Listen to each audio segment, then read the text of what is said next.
We're going to switch gears now and begin this half hour with a heartbroken mother whose daughter died after a fight in her 5th grade classroom. Ashley Wright says the school failed to protect her daughter Renaya, and more than a week later still hasn't explained what happened. She sat down with Zachary Quiche for an exclusive interview. Good morning, Zachary. George, it's a parent's worst nightmare. You send your son or daughter to school with the expectation that they're going to be safe at a minimum. But this family just finished planning a funeral for their little girl. This morning, they are demanding justice and speaking out exclusively to GMA. I'm thinking they got it handled, and they failed me. The mother of a 5th grader who died after a fight in the classroom is speaking out. Ashley Wright, holding the Colleton County School District in South Carolina, partially responsible for the death of her 10-year-old daughter, Renaya, who passed away 2 days after an encounter with another little girl in a classroom where other kids and a teacher were present. I was on lunch when I got the call from the nurse. And what did the nurse say? She said, I just wanted to call and let you know that Renaya been in an accident today, a fight.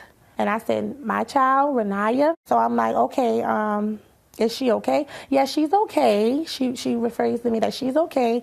If you want to come up here, she's just complaining about dizziness and headache. Wright says her daughter had complained in the past about being bullied by the girl and reported it. I notified the school, and I also spoke with her teacher at the time about this same person. She'll just always come home saying that this one girl picking on her. This time, Renaya's prognosis went from a headache to being taken to the emergency room.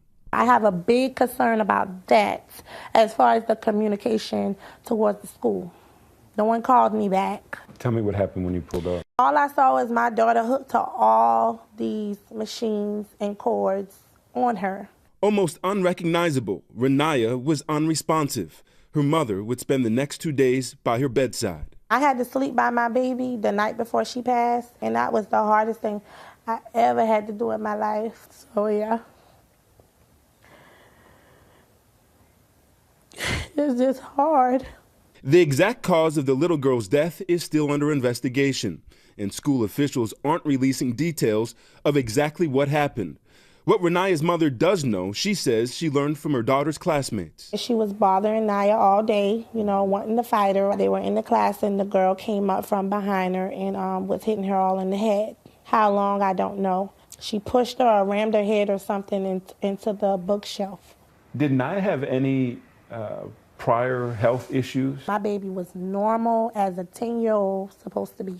In this video, the 10-year-old appears as a quiet, shy girl supporting her church as a junior usher. So we look forward to Renaya doing great things in the church, right, Renaya? Her mother now suggests that during that altercation, the teacher, a substitute, may have been distracted.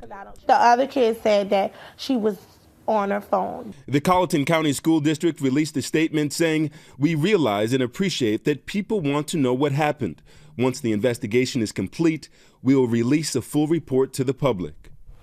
An autopsy was conducted Friday, but authorities will not release the results until more tests come back. Now, this family told me they have heard from people all over the world who obviously empathize with what they've been through, but you listen to them, their strength. I walked away just reminded of how resilient people are, but obviously such a tragic story. You can see why they're upset. There are so many questions left unanswered in this story. So many questions. They say the substitute teacher that was in that classroom was hired by a temp agency. We're researching that right now to try to determine some of those finer details. But again, that's the main thing here. So many questions that have been unanswered. Hopefully they'll get some answers. And the heart goes out to that family. Without a doubt, I can't imagine. Yeah. All right, thank you, Zachary. Thanks, guys. Hi, everyone. George Stephanopoulos here. Thanks for checking out the ABC News YouTube channel. If you'd like to get more videos, show highlights, and watch live event coverage, click on the right over here to subscribe to our channel. And don't forget to download the ABC News app for breaking news alerts. Thanks for watching.